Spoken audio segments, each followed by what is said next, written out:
The title of today's presentation is The Divine Feminine as a path, one of the paths to illumination. So, fratres and sorors, dear friends, we're going to introduce first this concept of the divine feminine, mostly in statuary rather than in architecture. So I won't be talking about some of the great temples of Aphrodite or any others, but rather some of the sculptures and the history of the divine feminine. And in a bit, I will also refer to, as is illustrated here, the Celsus Library in Ephesus, which was created in the 1st century. So let us begin with a short introduction. The sacred feminine, as it's also called, has been an ideal worshipped from ancient times worldwide among various cultures and proto-cultures. A proto-culture really is an early human community that existed before written history or recorded history, a kind of very, very early human civilization. So when we talk about these communities, many of them, particularly the oldest human communities, revered the feminine aspect of divinity and nature. So this presentation illuminates its various incarnations, representations, and history while pointing the way to an enlightened approach to applying its ancient understanding to today. What is the feminine archetype? Well, first we need to understand the word archetype, arche meaning old or ancient. An archetype is defined as a recurring symbol, image, or theme that reaches back in time and has powerful conscious and unconscious resonance. So throughout the presentation, this is one of the underlying concepts that you will try to remember, that it's not only conscious, as in looking at the images I'm going to show you, but there is a powerful unconscious or subconscious resonance.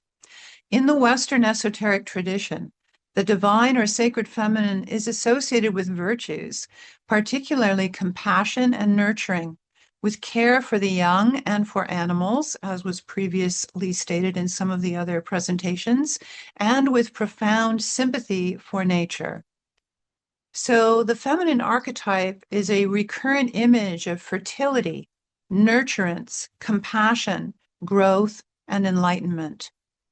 So let us look at some of the proto-origins of the mother goddess.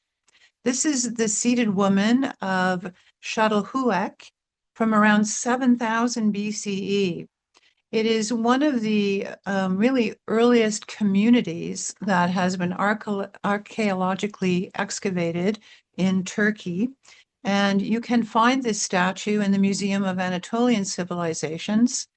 She is surrounded by felines, but I know some have said they're lions, but leopards were more indigenous to that area of the world.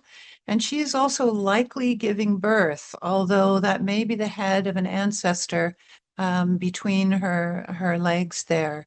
She's considered the essence of the earth mother. And because she's made of terracotta, those of you who work with plants and gardening know that that's a very fragile clay substance.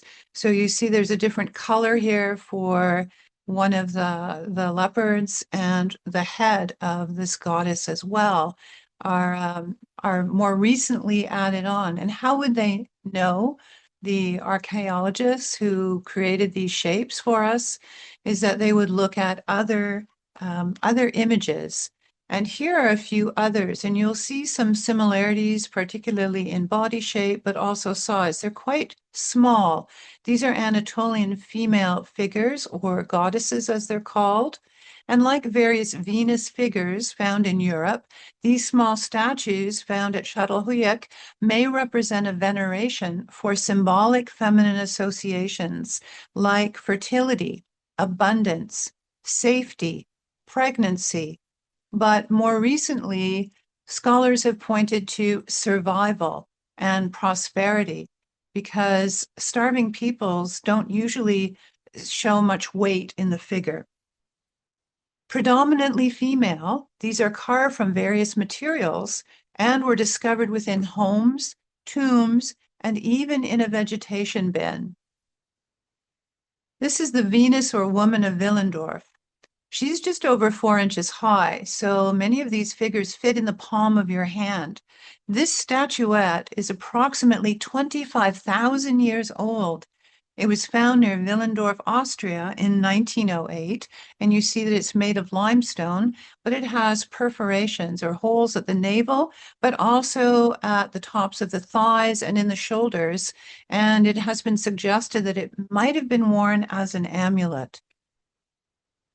The Venus of Engen, depicted here, is the tallest of several, again, small Venus figures here discovered in caves near Engen, Germany, 15,000 to 12,000 years old, and that would coincide with the Upper Paleolithic and Mesolithic eras in Europe.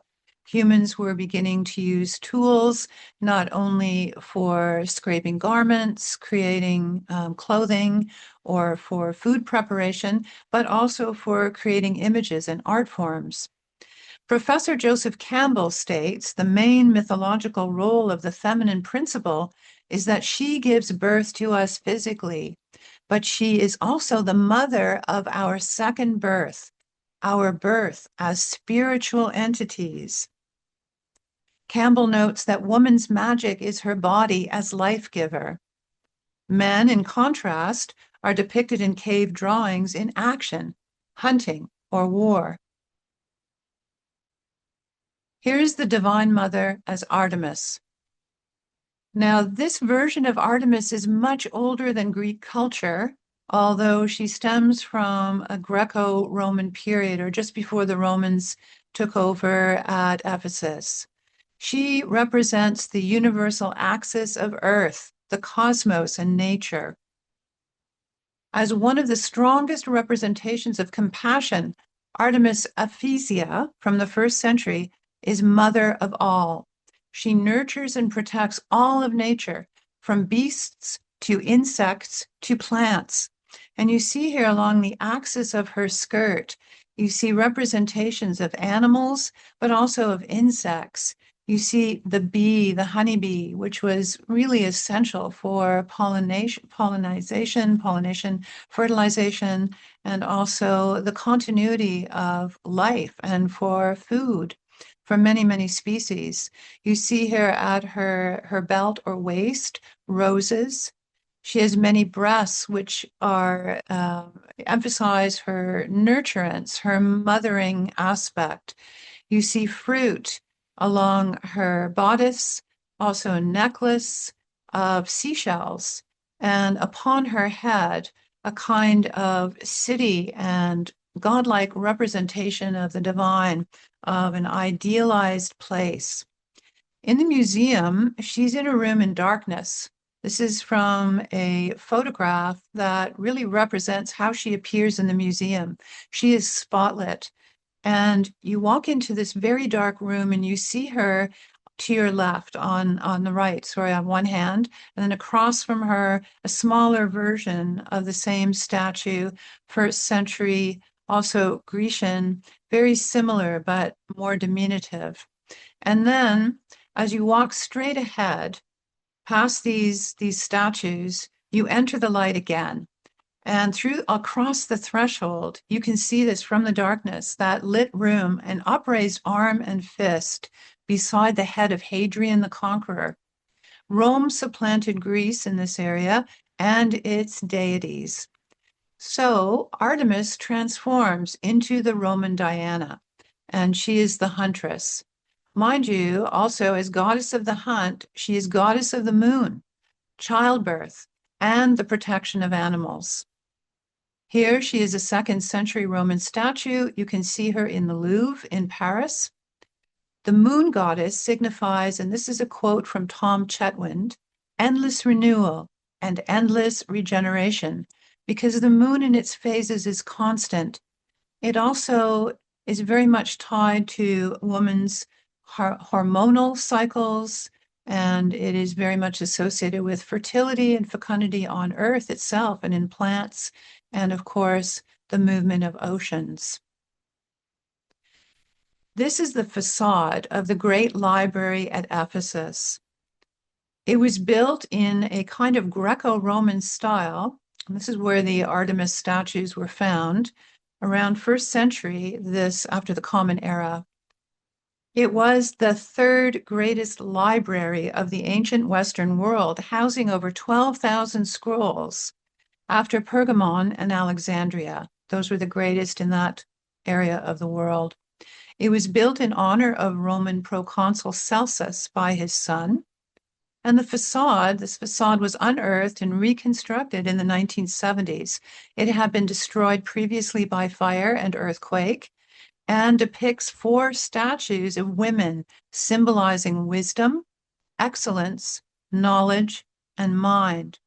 And you see here, if you look at the first level after the staircase, you see them ensconced, these particular statues. They're larger than life, and we're going to look at each one, beginning with Sophia, wisdom. And you'll notice the lettering below her statue. It is Greek, but it's also in Roman style. Arete, moral excellence. Episteme, knowledge, which is really a gathering and accumulation of experience and information from many sources. We had wisdom as a separate Sophia, she was first, Arete, and now episteme, knowledge, and Enoia, which is really mind or silence of thought, intention. And the double N's, Noia, by the way, N-O-I-A, refers to mind. The E-N at the beginning is about these extra layers of thought and even persuasion. Eunoia is receptivity. So Enoia is the persuasive power of one's thoughts in shaping perceptions of others. Eunoia is about receptivity, a positive mindset, goodwill, and compassion toward others. It really has also been translated as having a beautiful mind. So let us transition now to looking at the sacred feminine in the mystery traditions, its origins, influences, and symbolism. Beginning with Inanna. This is a very old representation of the divine mother or the divine feminine goddess. So we're looking at around 3500 before the Common Era. She was a Sumerian goddess and the divine personification of the planet Venus. She was also the counterpart of the Semitic Phoenician Ishtar and the Egyptian Astarte. So we see the planet Venus above her right shoulder here. You're on your left. It looks like the sun with rays, but it isn't. It's the planet Venus, and it has 8 spikes coming out of it, or spokes. You also see her mastery of nature. She was the goddess of war. She has a lion chained here, kind of on a leash, and she is also carrying weaponry. So this is the Sumerian Akkadian period, and this particular relief was dated from around 2350 to 2150 BCE. There is an ancient story that tells of Inanna's journey to the underworld, where she dies and is regenerated, and it symbolizes the cycles of life, death, and rebirth, a little bit like the story of Osiris. This is Ishtar, also Astarte. She is the Near Eastern goddess of hunting, battle, love, fertility, and nature. She's called the Queen of Heaven. Later, she is Cybele, and then Aphrodite, who takes many of her aspects from Cybele and Venus, precursor to Egyptian goddesses Isis and Neith. Note her bird feet and also the lions and owls associated with her. Just as the bee is a kind of symbol of Artemis, the owl is frequently in this part of the world a symbol of Ishtar and Cybele. And here we have Astarte. It's a 7th century brooch. It's a fragment coming from Spain. So we see this across traditions, how these goddesses are very much related in terms of their characteristics, but also renamed with some additions. And I want to share with you some of the symbols associated with Ishtar and Inanna, because you will find them quite intriguing. The eight-pointed star of Venus, the red rose, the white pigeon or dove, the ear of wheat, because on a single strand you have many, many fruits or seeds. So let us turn to Cybele, the ancient Phrygian mother goddess. The Phrygian culture existed from the 12th century BCE in northern Anatolia. So again, we're talking about what is now Turkey. Cybele was adopted first by the Greeks in the 5th century and then by the Romans as the Great Mother. The Romans sanctioned her cult until the 4th century of the Common Era and held a Cybelean festival at the spring equinox, which also celebrated boys attaining manhood. And here we see her as the Phrygian mother goddess. She's carved directly into the mountain. She is Mater Kubelea, mother of the mountains, or Cybele. And this was 7th century BCE.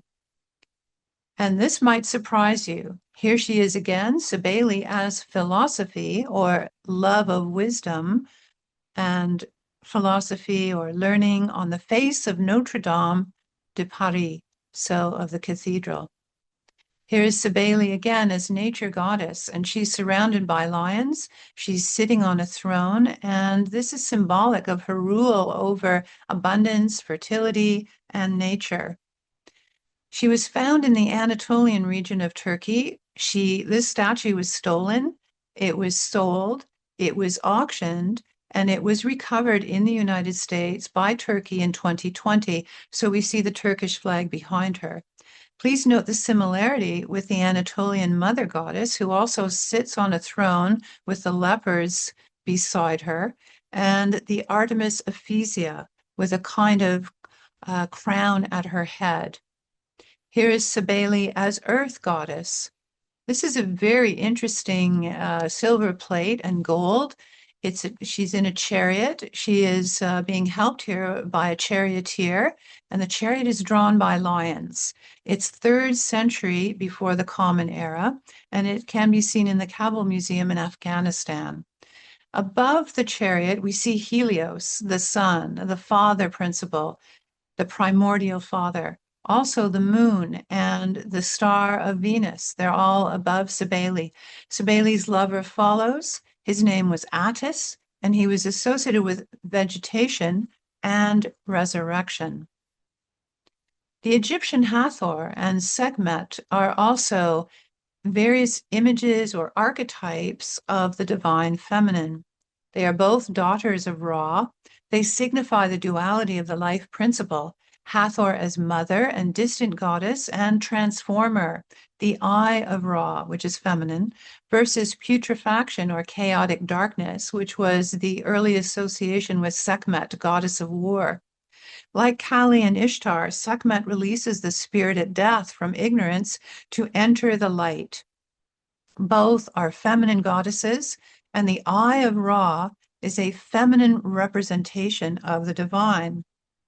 Here she is with the lion's head, Sekhmet, and notice the time period, 1350 BCE, Hathor, sacred cow and mother goddess, worship from the Middle Kingdom. Destructive at first, Hathor becomes more, a little bit more, not just the bull in the china shop, but she becomes more nurturing, transforms into Sekhmet, and then later into Isis. This is the Egyptian Isis nurturing Horus at her breast. And this statue should very much remind you of many, many depictions of the Christian Mary and the Christ. She is Isis as the great mothering principle, protector of women, bringer of magic, compassion, and cosmic order. Rosicrucians will be familiar with the golden Isis, a symbol of our immortality.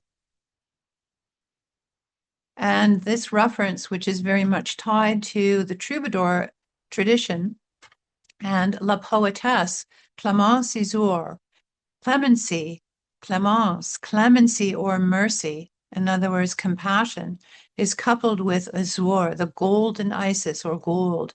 Here she is depicted as the legendary initiator of the flower games in 1323. This was in Toulouse, and she is symbolic of perpetuating the troubadour esoteric tradition. This is from a painting by Henri Martin from 1860, and you can see many of his paintings in the Capitol in Toulouse. This particular painting is now privately owned. And I also want to draw your attention to the violet that she's clasping because it is representative of those flower games. Now, in speaking of ancient Egyptian goddesses, Neith is very important. And this is from the statues from your museum, the Rosicrucian Egyptian Museum in San Jose, California. Neith is the proto-dynastic Egyptian goddess of warfare and also of virgin motherhood. She is mother of Ra, the sun. She is not the daughter. She is the mother of Ra. And she's also the mother of Sobek, the crocodile god. Thus, she becomes the goddess of birth. Also, she is goddess of wisdom, like the Greek Athena, and hunting, Artemis and Diana. She's associated with weaving cloths for and protecting the dead. And she is said to have been there at the afterlife's beginning. And here's a quote from Proclus. So we're talking about very, very early on, almost 2,000 years ago. I am the things that are, that will be, and that have been. The fruit which I brought forth was the sun. And this is Proclus quoting Neith, or something that she might say. Now, how is she different from Nut, also an Egyptian female goddess? Nut was the Egyptian goddess of the night sky and rebirth. She is the celestial vault, while Neith is a creative force. Both are associated with the cow form. Nut swallowed the sun in the evening and gave birth to Ra or Re in the morning. So let us turn back to Greece now and the Orphic mysteries and Nyx, goddess of night and shadow. In Greek mythology and the Orphic mysteries, Phanes, light, hatched out of the cosmic egg, and when born was androgynous. That means both male and female, those two polarities as a unity. But his opposite, Nyx, represented the primordial feminine, the goddess of night, darkness, and shadow. Purification rituals, as you know, were essential aspects of Orphic initiation. The duality of existence was often represented by light and dark, masculine and feminine as archetypal images. And here's the beautiful painting, La Nuit, by William Adolphe Bouguereau from 1883. Here, Nyx is associated with her children, symbolized by birds, also owls. So we have hypnos, sleep, thanatos, death, philotes, affection, sex, friendship, and dolos, deception. Let us go back to Turkey and the Hagia Sophia, meaning holy wisdom. It is a structure. When people say Hagia Sophia, they often think of this really beautiful mosque. It is an almost 1,500-year-old structure. It was the seat of the Eastern Orthodox Christian religion, where Byzantine emperors were crowned. Istanbul, which was Constantinople in the past after Emperor Constantine, was conquered by Mehmed in 1453, and the building became a mosque. Secularized as a museum for over 80 years by Ataturk, meaning the father of the Turks, in 1935. It is now, again, a mosque, and you can tour it. If you are not Muslim, you may enter, removing your shoes, and tour on the upper level, where you can see many of the still some intact, beautiful mosaics from when it was a Christian cathedral. So it is an amazing architectural marvel. Note the feminine dome and the masculine spires. So we have both polarities at play here.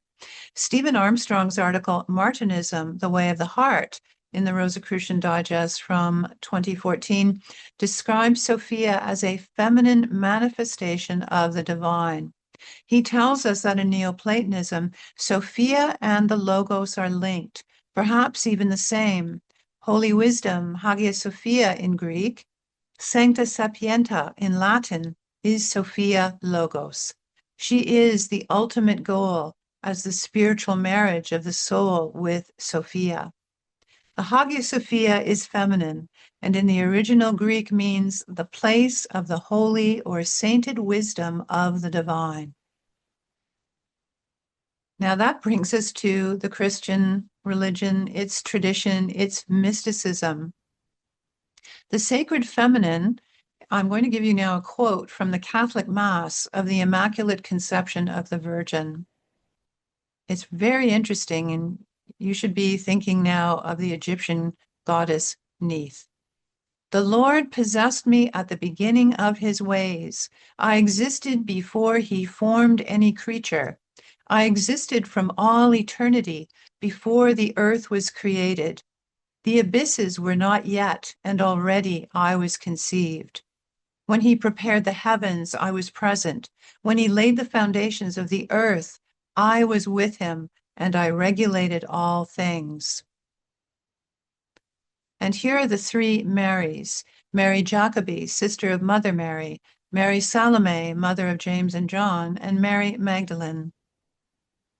The story of the three Marys states that after the crucifixion, they fled by boat and landed at the south of France. And Sara the Egyptian, or Sara la Kali, accompanied the three Marys.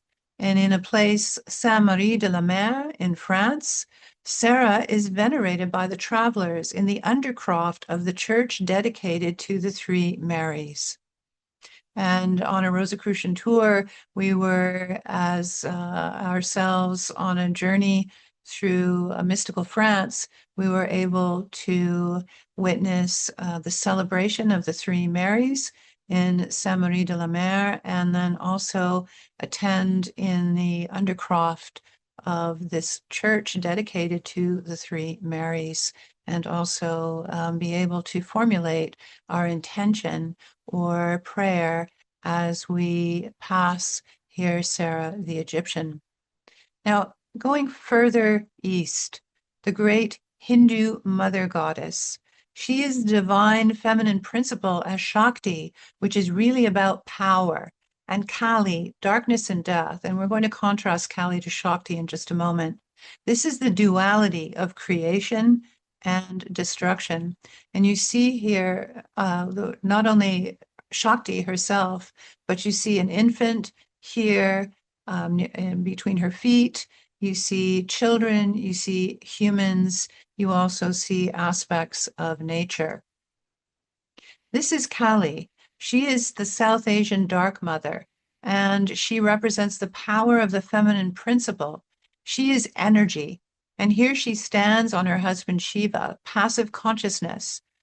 And this is a really interesting symbol of total mastery over life and death, and that these two things exist together, that there is this duality, particularly on the physical plane. This is a very important painting by Ravi Verma from 1910. So that brings us to the Black Meteorite, and again back to Cybele. After a meteor shower during the Second Punic War, that was the war against Hannibal, Rome consulted the Sibylline books. So these were kept in the Temple of Jupiter at the heart of Rome, and Cybele, the oracle's words, were interpreted to mean that the Anatolian mother goddess, Cybele, should be brought to Rome. She was a great black stone. And from the website worldhistory.org, a black meteorite representing the goddess was brought to Rome from Asia Minor in 204 BCE. And pretty much immediately around that same time, Hannibal abandoned his siege of Rome and left shortly thereafter to defend Carthage. So here we have a really interesting black stone. It may or may not be a meteorite.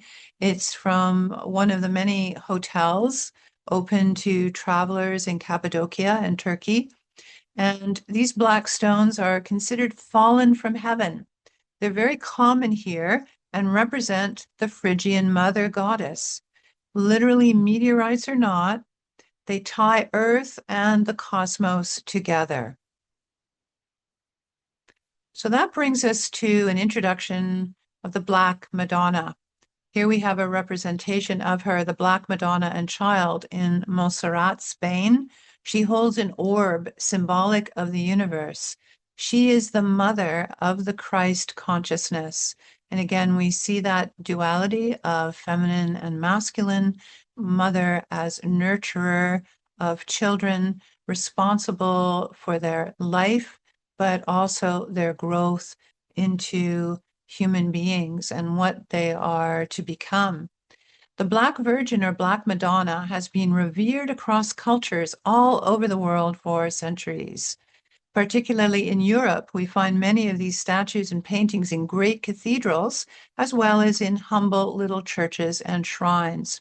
However, we know that those most significant in origin are much older than Christianity. And there are many legends associated with them and how they're found. If we probe their meaning, we come closer to a realization of the divine feminine as a cosmic principle in nature.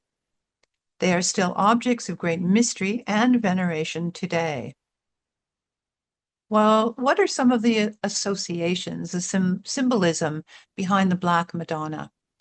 She is the primordial darkness of creation, the chaos of the pre-universe, the moist, black, fertile soil, and the earth herself, her agricultural mystique, how she fosters growth, the ocean as the womb of life, the chalice of creation, Sophia or wisdom, the feminine face of divinity, complementing the male principle, will, logos, the Christ consciousness, the life principle as the energy of growth and renewal, symbolic associations with mothering, nurturing the seed of life, the divine vessel or receptacle, love and desire, fertility, justice and mercy, the power of transformation and regeneration, the power of the subconscious mind, and let us not forget, compassion, compassion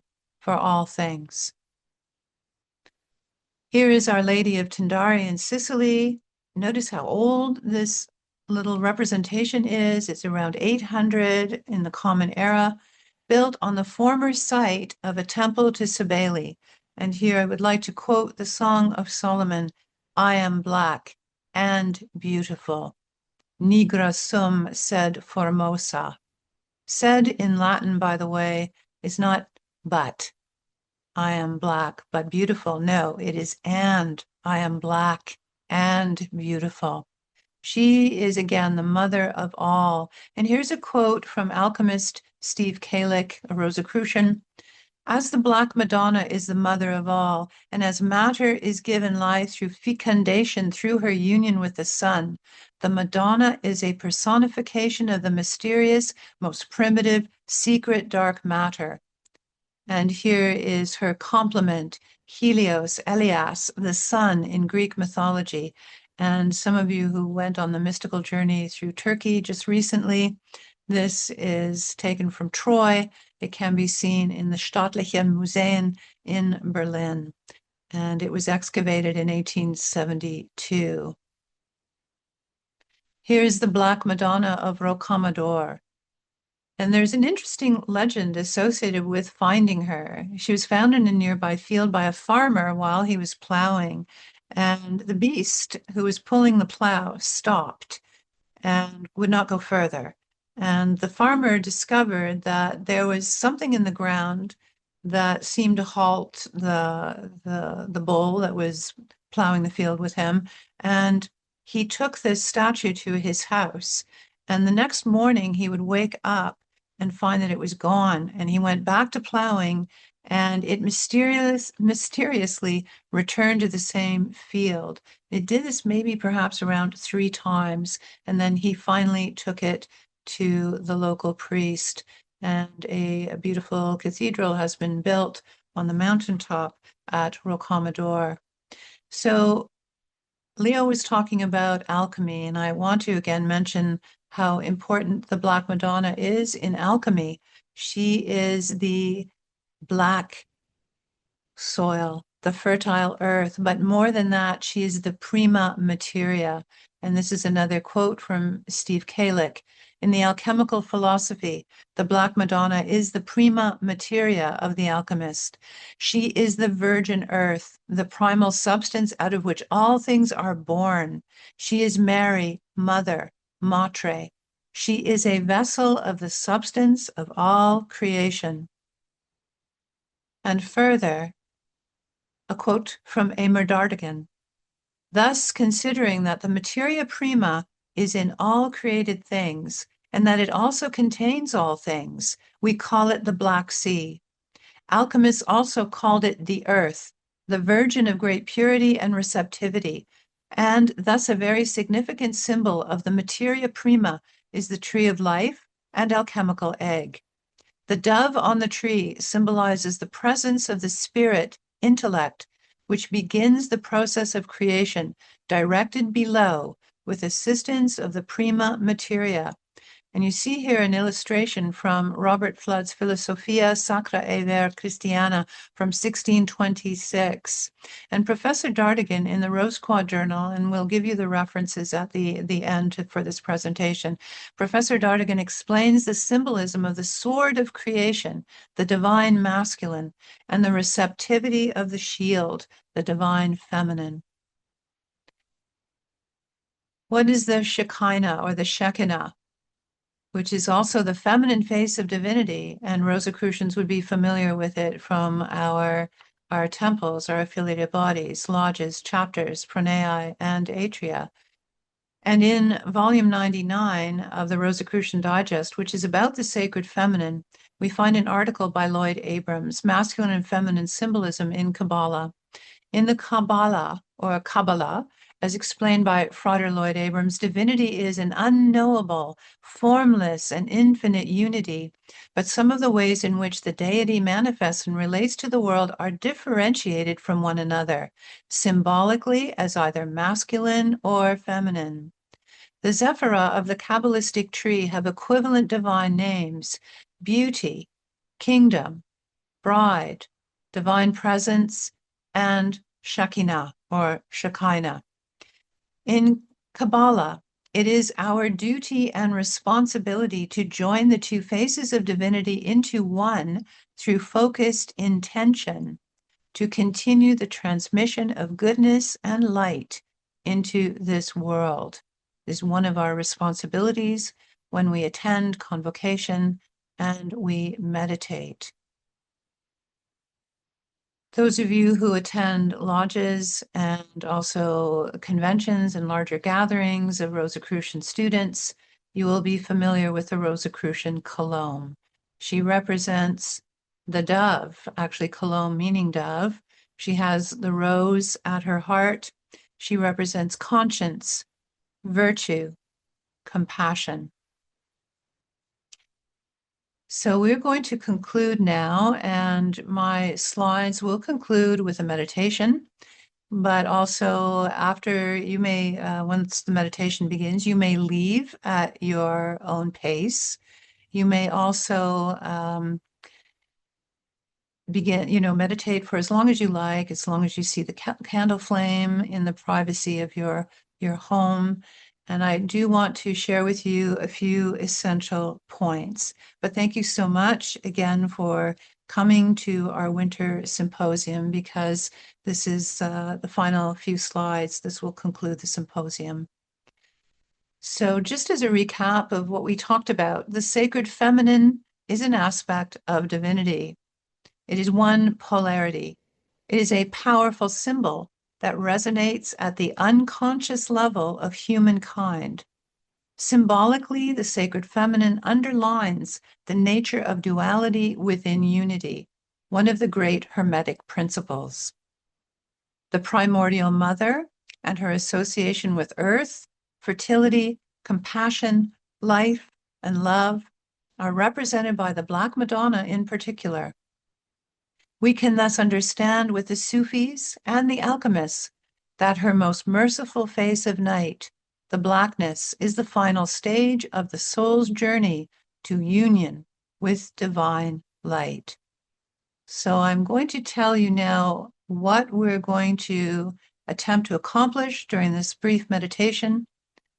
The candle flame will be on board for about a minute after I speak, and then you are welcome to leave at any point. The Divine Mother is the great initiator, the transformer from the material to the spiritual self. Feel her power at your heart center. She is a doorway to a larger life, compassionate and aware. She is an aspect of yourself. Embrace her. Feel her presence and expand that knowing into the world. So now I will repeat that. And if you wish, you may stare at the candle flame or close your eyes.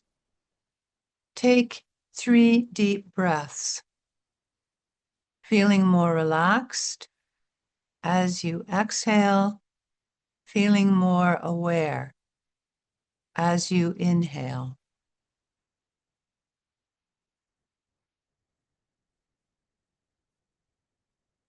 Now take a deeper seat within yourself.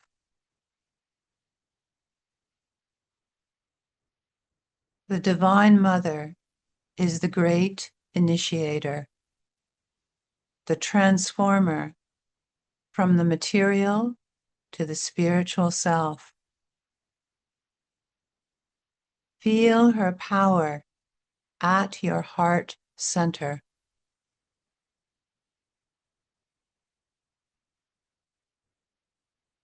She is a doorway to a larger life, compassionate and aware.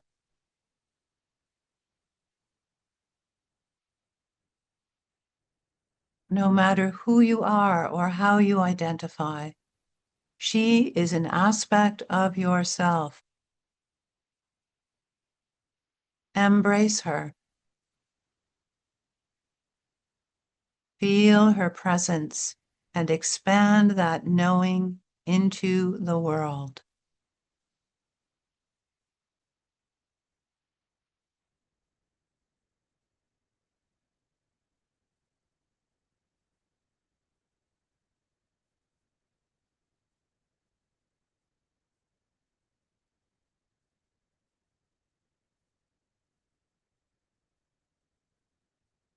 So mote it be.